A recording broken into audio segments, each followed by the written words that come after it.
Good.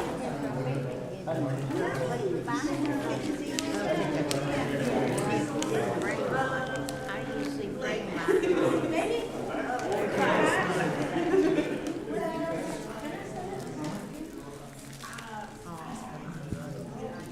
All right, we are continuing our study of the book Faithfully Different. And we are in the section of Faithfully Different Living. Thank you, dear.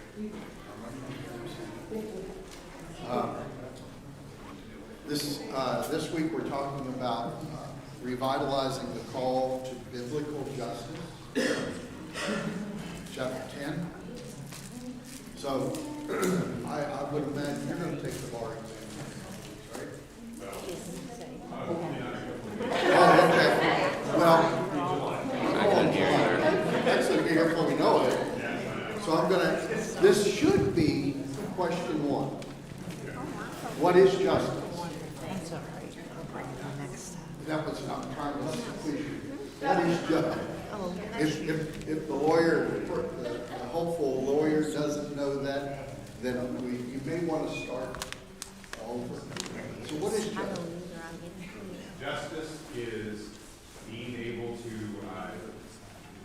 align your actions and the actions of others with the moral standards. Okay. Boy, that was pretty technical. I was hoping something was simple. God demands his people to do justice. Okay? And when we think about justice, like you said, aligning, making sure that that what we do is fair, is reasonable. I think that's the balance. The key thing there is there's a moral standard, Right. right? And you've got to start there. If there's no moral standard, justice is a concept that doesn't make any sense. Good. Okay, thank you. Now we're communicating here. So good. Yes, sir. A less technical one. What's that? A less technical one. Okay. Getting what you deserve. Getting what you deserve. Well, Over to his house. okay, I'll go with that. According to the standard. Right. And that the last word is impartial. In other words, the standard is being held to, the same standard applies to you, that applies to you, that applies to you. That's justice. It's what's fair. In other words, don't expect me to do something that I can't do. Make it reasonable, and it has to be reasonable, and it has to be impartial. We all, and that's and from the, God commands his people to do justice, and his heart for the oppressed is clear in the heart. So we're going to hit 3 quick verses. Isaiah 1:17. Learn to do good, seek justice, reprove the ruthless, defend the orphan, plead for the widow. Jeremiah 22, verse 3.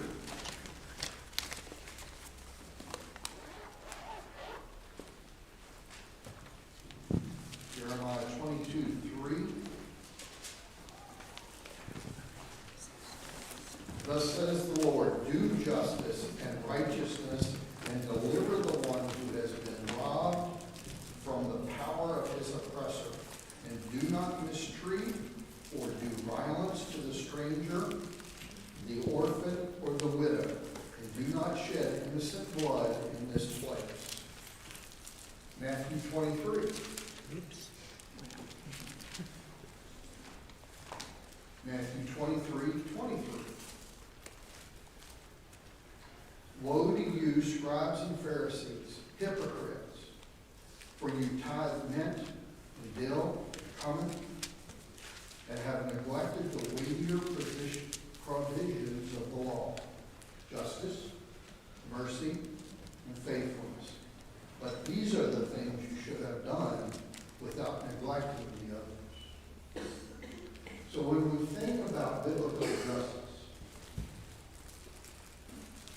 It's doing what's right in God's eyes for the marginalized. Okay? I mean, no argument there. We can all pretty much adhere to that statement. True justice cannot be separated from God because God's character defines what is just. So in other words, from a biblical perspective, from a biblical worldview, God is just. And any justice that we try to do rolls back to Him, rolls back up to Him. And it is in, as you said, Chris said, that's God's the standard. Biblical justice assumes the inherent equality and dignity of all people because we are all image bearers of God. That's the fair part. Okay. We look around the room, we're very different. Different sizes, shapes, backgrounds, but in God's eyes, we're the same because we are made in the image of God. Again, we roll back up to the standard. We're constantly looking to God as the standard. Now, biblical justice also requires us to speak up, defend, and rescue people from injustice. Any arguments to any of those statements? I think we can all agree that sounds good. The problem is it can get real complex. Hence, that's why we have orders. I took about this much law when I was in school, took business law. And 2 semesters of business law, we went through probably about 50 chapters.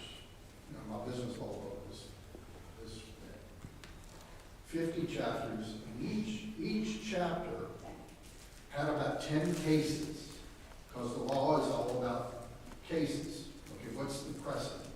What has been decided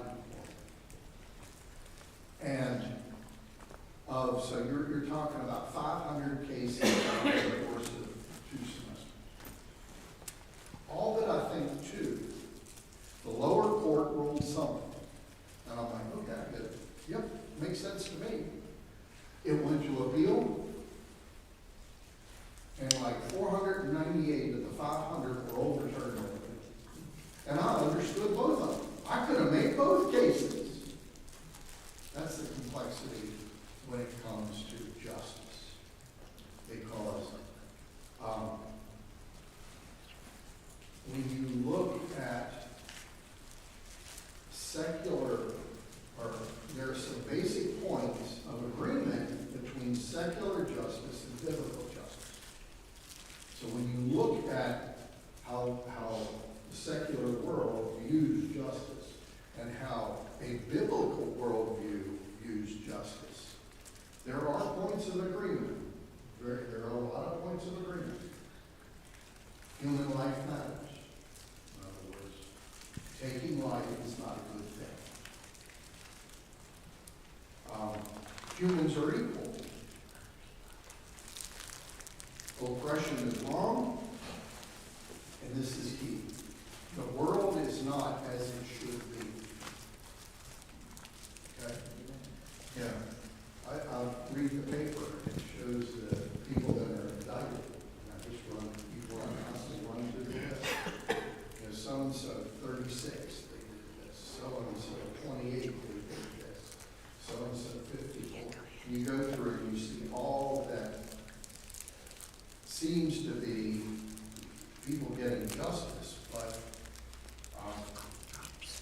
it's just a shame they got there. The disagreement, though, between biblical justice and secular justice comes in the answer to 3 questions. Okay?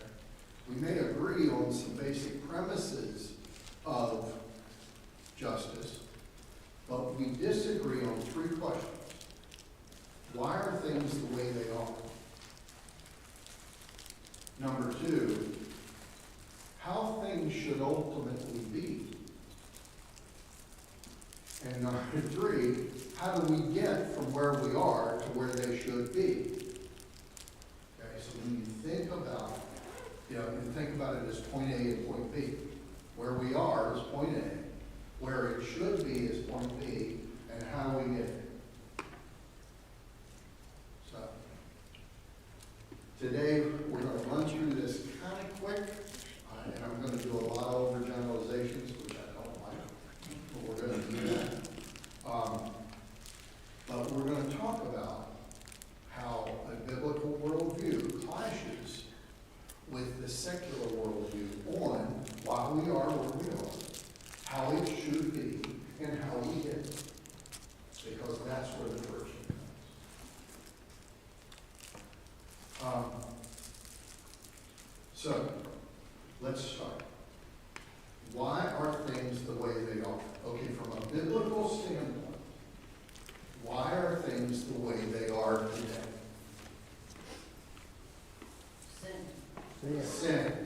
Sin. Okay. The word, yeah. You don't read my notes, did you? The world is broken because of sin. Now, that's a nice broad term. And that's a nice religious broad term. Explain that. What is sin? Disobeying God. Disobeying, separation from God. Okay. Understanding that God wants you to do something and then doing something. That's right. Okay. And let's roll from a biblical perspective. When did sin start? In the garden. Okay. God created heaven and earth. He creates Adam and Eve. He puts them in this paradise and says, you can do anything you want except this. And they do it. And ever since, our relationship with God and our fellow man has been broken. Okay? I mean, ever since sin came to the world, that's how we've gotten to where we are. Ever since then, our relationship with God and fellow man has been broken. Now, the nice thing is, it doesn't have to stay broken. The Bible offers a rescue plan. That rescue plan is through Prayer. pardon? Prayer. Well, that's a little more global. Jesus. That's right. Jesus. Yeah, you were a little granular. Okay, let's stay, like I say, overgeneralization. Yeah. We can nail that. What's that? We can nail that. We can nail that one. That's right. We can all kind of grasp that. Yeah, then how we that's the third question. How do we get from A to B? But why are we the way we are? And what's our rescue plan? Jesus. And, okay, according to the Bible, who are the oppressed? Those under sin. Huh? Slaves to sin. Well, All of us. yes, all of us, yeah. But specifically, there are groups of people that we read here that the Bible says do justice by making sure these people. What's that? Widows, orphans. Pardon? The vulnerable. The vulnerable. That's right. That's right. Women, especially unmarried women. Foreigners. That's right. Visitors. You know, anybody that is in a compromised state, those are the people that we need to make sure get fair, reasonable, and impartial help. It's really a big number when you stop and think about it. Even every child is dependent, is vulnerable, is Yeah. compromising position to be taken in. Exactly. And that's why we really, our Project Belong family, that's why we have such a heart for it. I mean, this family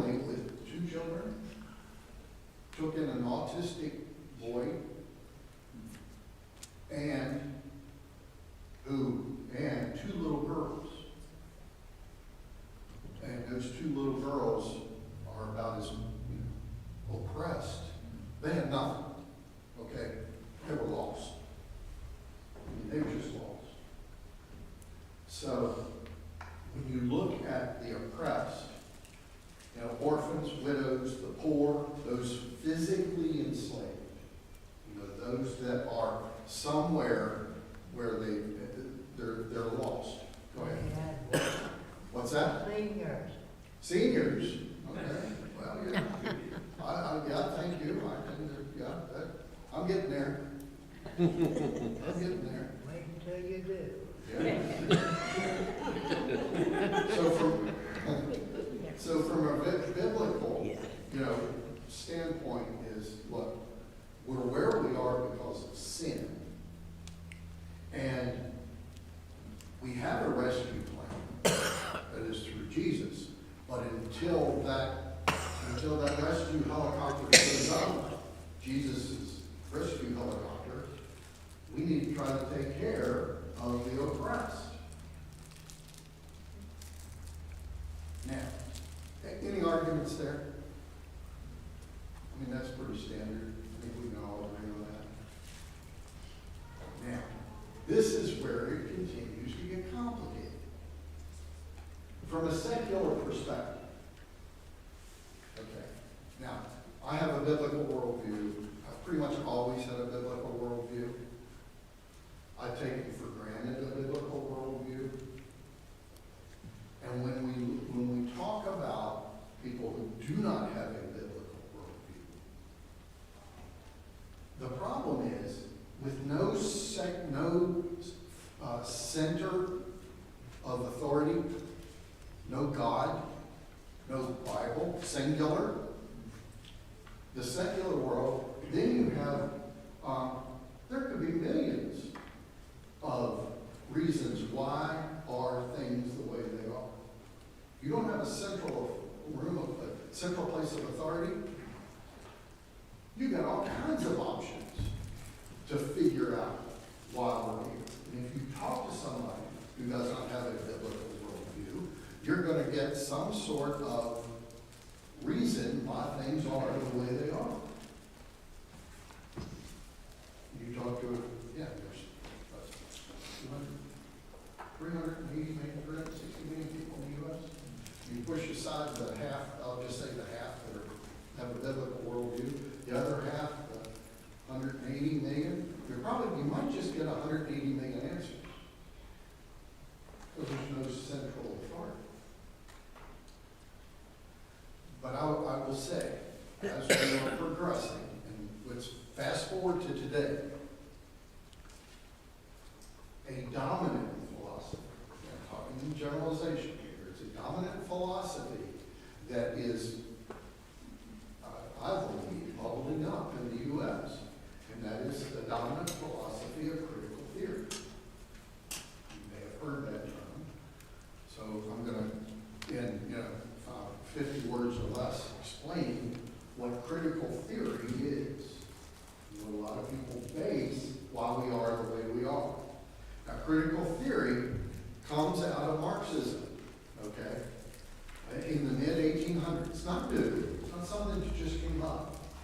I mean, Karl Marx and Engels, they got together and they put together the philosophy, and it was almost 200 years ago. Let me read what the author wrote as far as what that means. Critical theory grew out of Marxism of the 1800s. Karl Marx taught that all of history has been one long economic class structure between oppressed and oppressor groups, the haves and the have-nots. And that the only way for the oppressed to be liberated was for them to engage in a violent revolution toward socialism.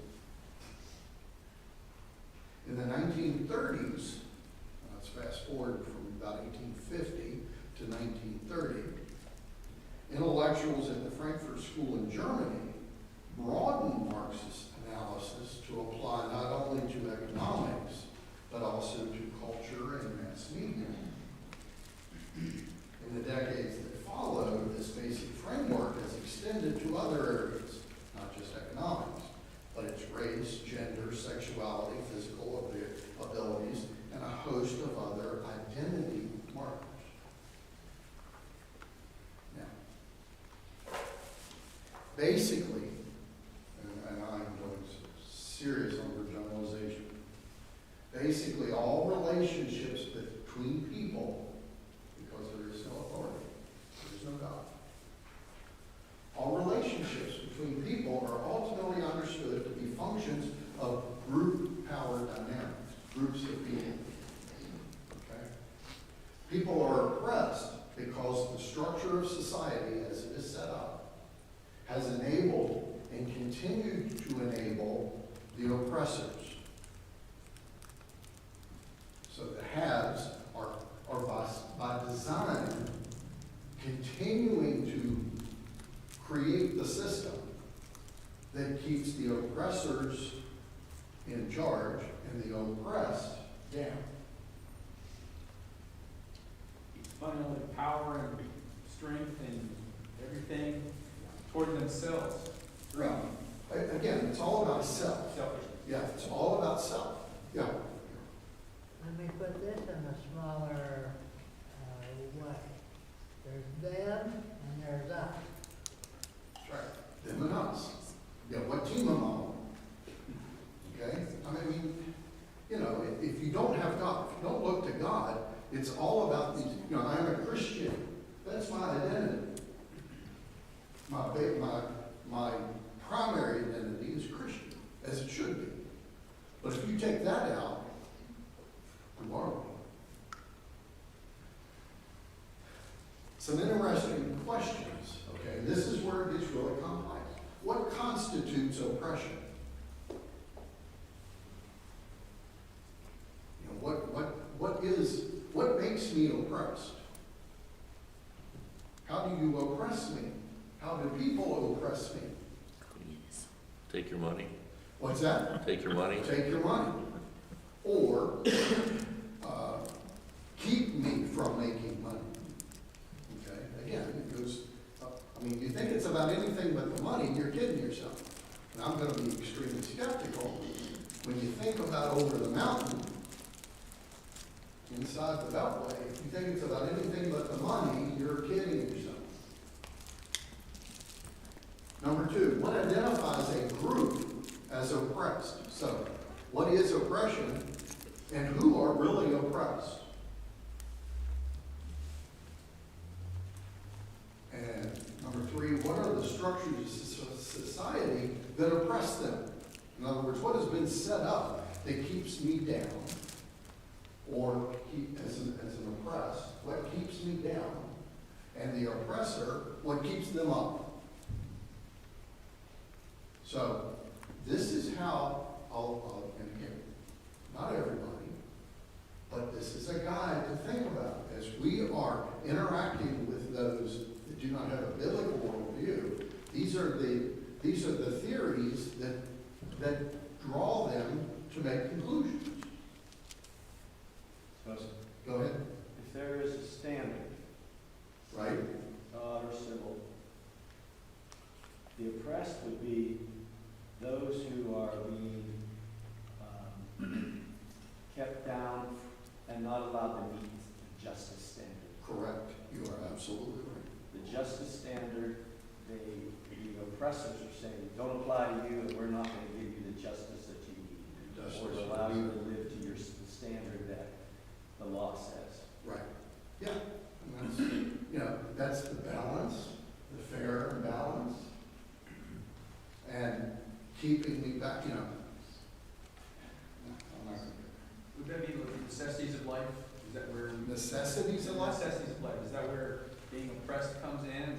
You know, if I'm in a situation where I can't afford a home and food and whatever it takes for me to provide a lifestyle on earth, Yeah. I mean, it's easy to fall into that category. you could, yeah. Okay. I mean that again, who defines that? Rick makes more money than I do. Okay? And that is unfair. Because everybody knows I'm more charming, better looking, I think I made more money than you. Well, but, you know, I can stand back and say, wait a minute. That's, I can define myself as oppressed just by looking at Rick and saying, look what he has. Look what he has, and I want it. And I think it's unfair because I don't have it. Now, specific groups identified as oppressed. And we looked at individuals, but, you know, groups, you know, those that believe gender and sexuality are socially constructed and heterosexuality is not the normal or default mode, those people feel oppressed. You know, we think that the family unit, heterosexuality, male-female, that's the standard. And we have built society around it. Well, for those that don't believe that, they feel oppressed because we built a society around it and we're holding them down. Again, that's a you know, we can argue, oh, you know, it's nonsense, but it's, you know, that's how some people feel. Those that believe systematic racism perpetuates racial inequality. In other words, certain races are held up and higher than others. Again, it's identity marker. And certain races are held down. And it's all because of the system that has been built over the years. Those that believe societal norms have given men primary power and privilege. And there are those that believe our society is built to keep men up here and the women down here. Oppressor, oppressed.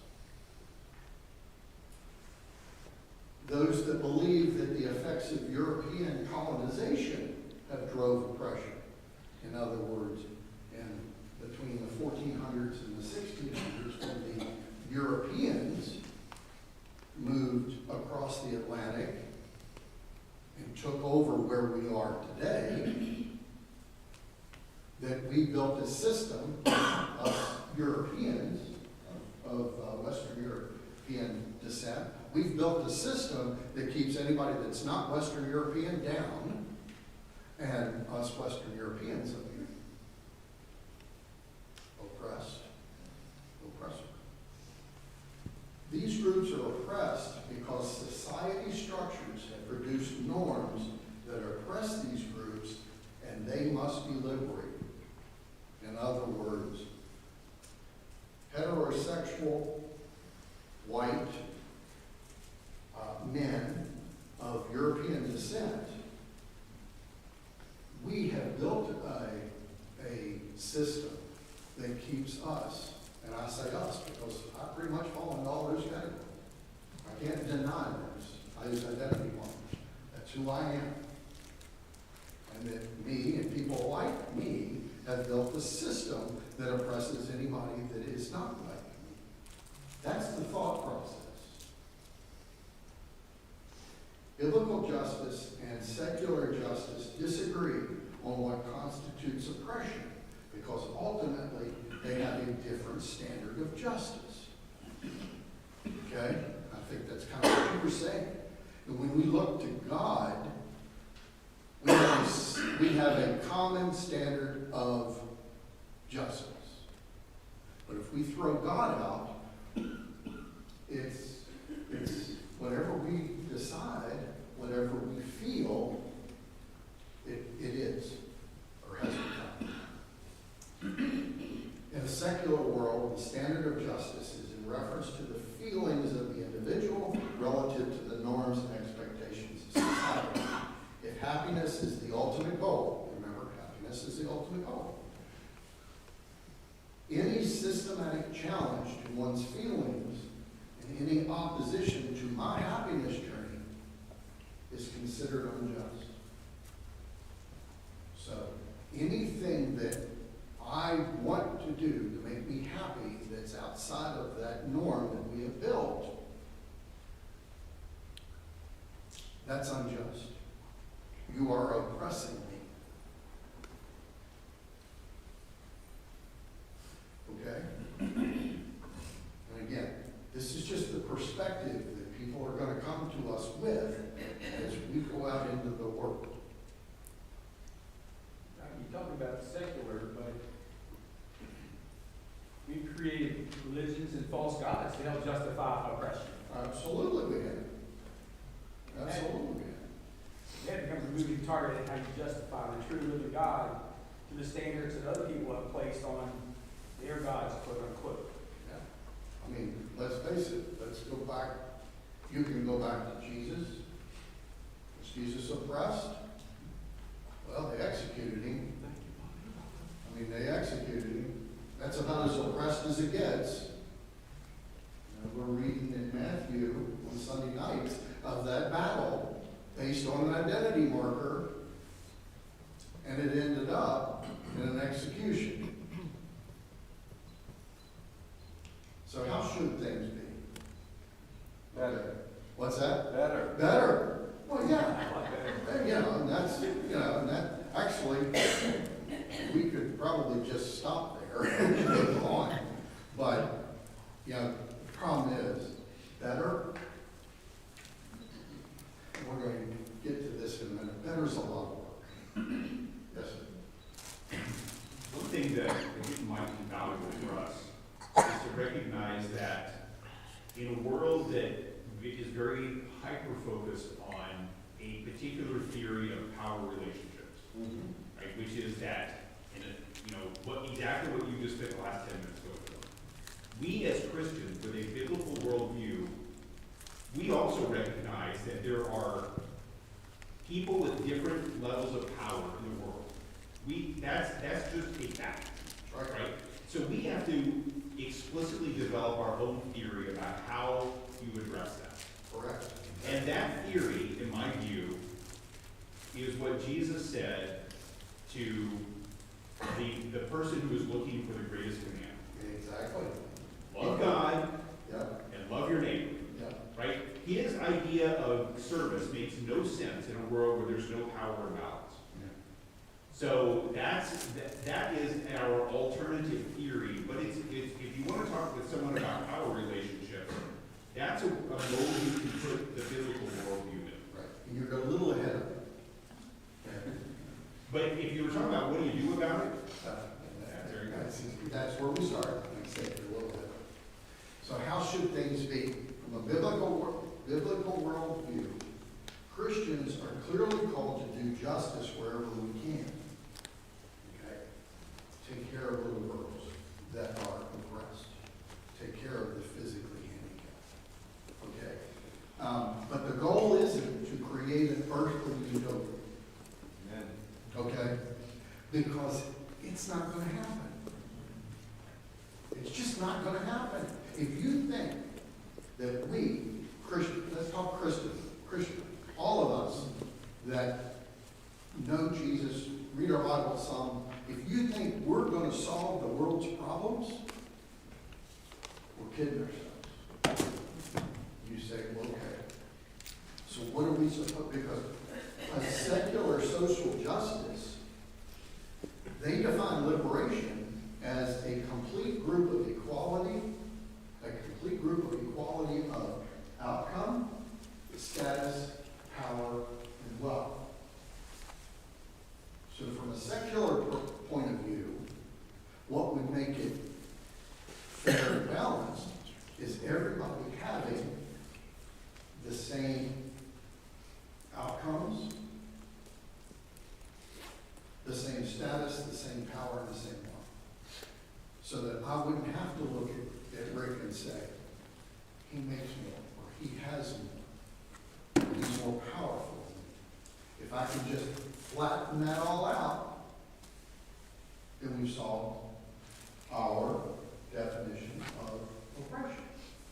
Because you don't have Look at oppression. ourselves and say, that's unfair. And that's what the world does. That's unfair. That's unfair. That's It's unfair. kind of the motto That's of right. satisfaction. That's right.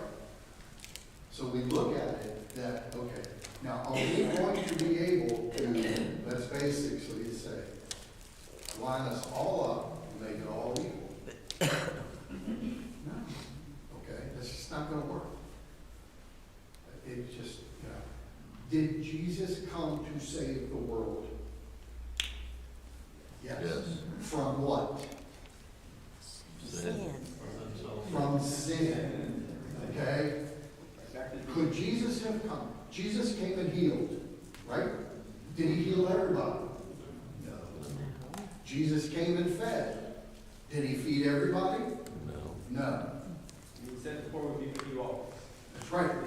So why didn't he? Because the problem was not wealth, power, outcome, status. That's not the problem.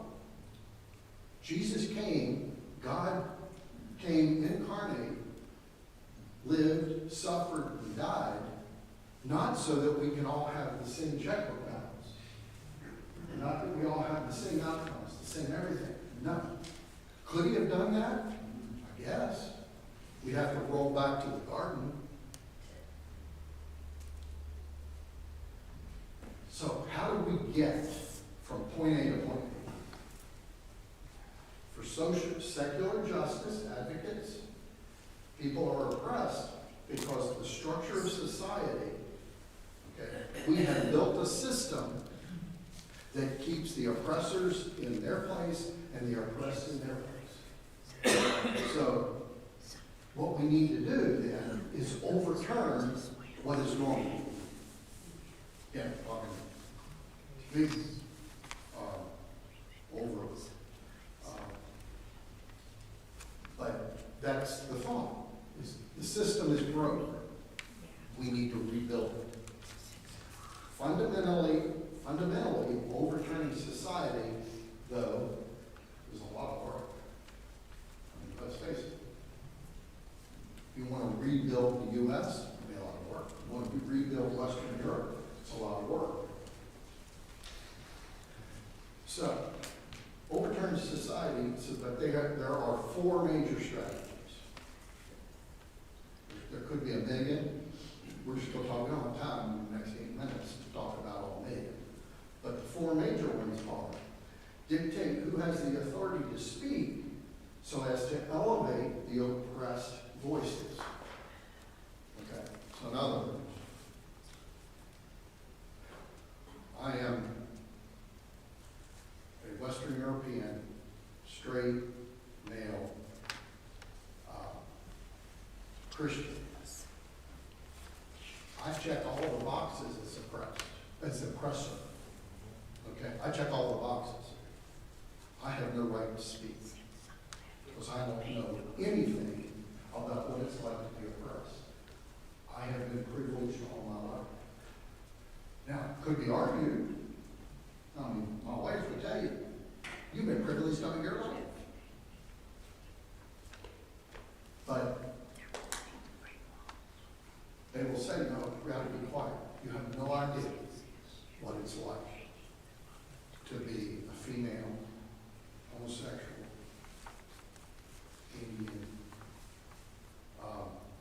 Hindu. You have no idea what it's like, so you just need to step aside and be quiet.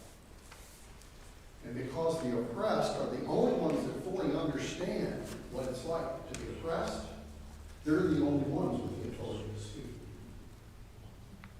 Okay? They're the only ones who can talk because they know what oppression is. They know what it's like to be beaten down. So, who has the authority? And then you also control language. For example, not using a transgender person's preferred pronouns is considered hateful. Or refusing to validate what they feel is their gender. Again, I'm just telling you this is what you will run into. We've got to figure out how to lovingly deal with it. But by doing that, by not validating their happiness, we are hateful. That's hateful to do You can only be loving if you affirm others' choices according to their secular worldview. It's the only way I can love you. It is to go along with your worldview. That's the only one. It's called enabling. We do it with our kids all the time. You know, we do it. We know they're going to get hurt. Okay, go ahead, try it. See how that works out. So as we talk about the authority in the language, we, in a secular worldview, that we reframe how everyone thinks about the nature of justice and oppression. So again, we're redefining the word. Everyone everywhere must get on board with the revolution for it to be successful. In other words, the only way we can rebuild society is if there is nobody doing things the old way.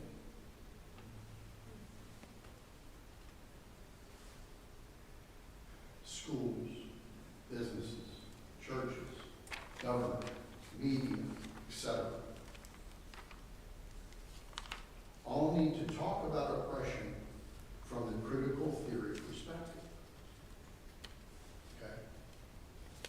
As long as we're all talking and we all have the same definition, then we're going to be able to bring people along. But we define justice different, which means we have the break right at the top.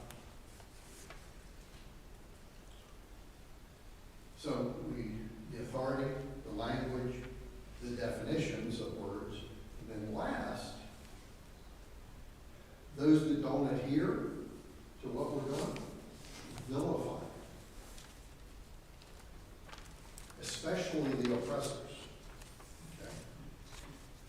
Now, I am the villain in the story. I check all the boxes as oppressor.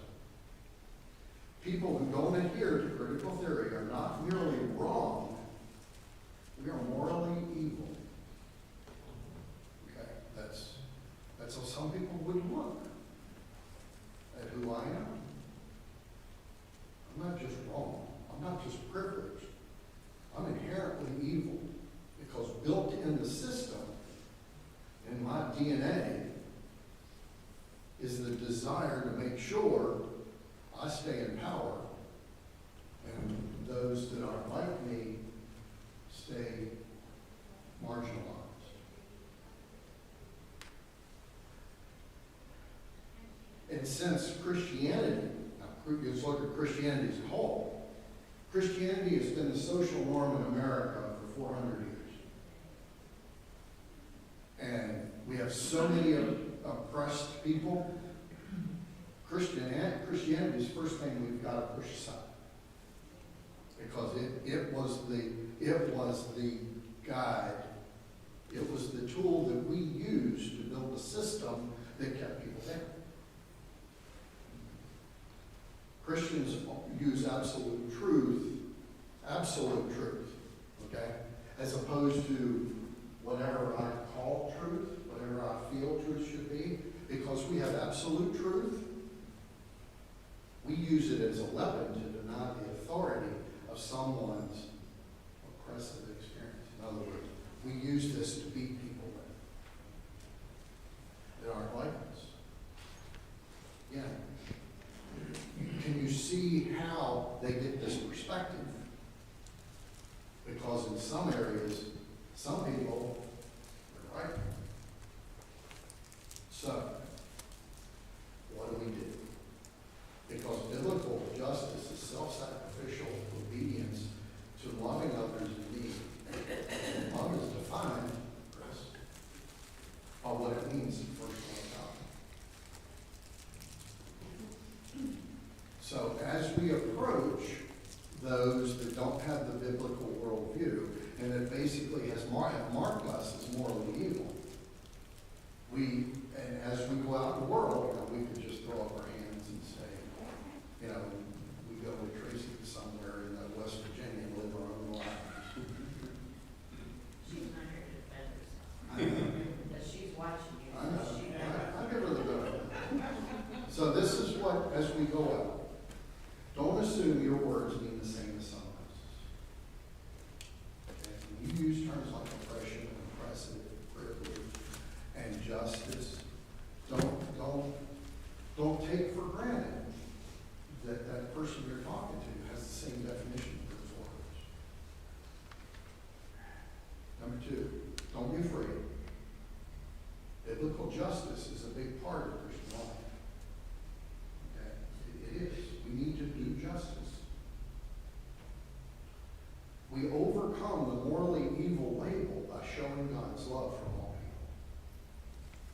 Not just because they think I'm morally evil doesn't mean I am, but it does mean I need to make sure I don't support their view of me. I need to be extra loving and extra careful and show that I am not morally evil before I can even address what it is to be a Christian. I've got to make sure I say, this is what it's not. I'm not here to hold you down. I'm here to pick you up. Understand there are significant problems with critical theory defining the world's problems. In other words, how they define problems and how you define problems. Again, back on words, but we got to make sure that don't take for granted and lovingly come together with a consensus of what it means to be oppressed, oppressive, and what's wrong with the world. And we must continually use a biblical lens to confidently identify the world's problems and why we do what we do, why we support what we support and what we don't. But remember, we've got a little bit of a marketing problem in that we do have, 50 years ago, it was taken for granted we were pretty good people. You went to church, you were a pretty good person. Well, that has changed. Matter of fact, it's been flipped on its head. And we can say that's wrong, it's wrong, it's wrong. But we got to prove it to them. We've got to make sure they understand that's not the case. This is why we do what we do. Sorry, I ran over. Any last words? Seems like there's more and more people identifying themselves as oppressed. Well, yeah. And they're using oppression to offset the oppressor. Well, Rather than using God's perspective on everything to help level the playing. I mean, let's face it. When I get up in the morning, I can choose to be happy with who I am and what I have, or I can get bitter and upset. And if I can look around, like I said, I don't have to look far. I mean, all I have to do is look around. Life's just not fair. I'm oppressed. Why are you doing this to me? And then my mind takes over. Boy. And then you're going to oppress me, right? And then, that's right. And then it becomes a power struggle. Christianity should not be a power struggle. It's not a power struggle. But when you have two humans together, there's always going to be a power struggle. Okay? One group may be the oppressor, the other one the oppressed. When the dynamics change, they're taking over the other dynamics. Now the oppressor is the oppressed. I mean, Human dynamics. how did Satan sell Eve on doing what she did? Be like God. You are oppressed. You are being held back. Do this, and your eyes will be open. Well, yeah, look how that went for me. Sometimes ignorance is bliss. All right. Thank you.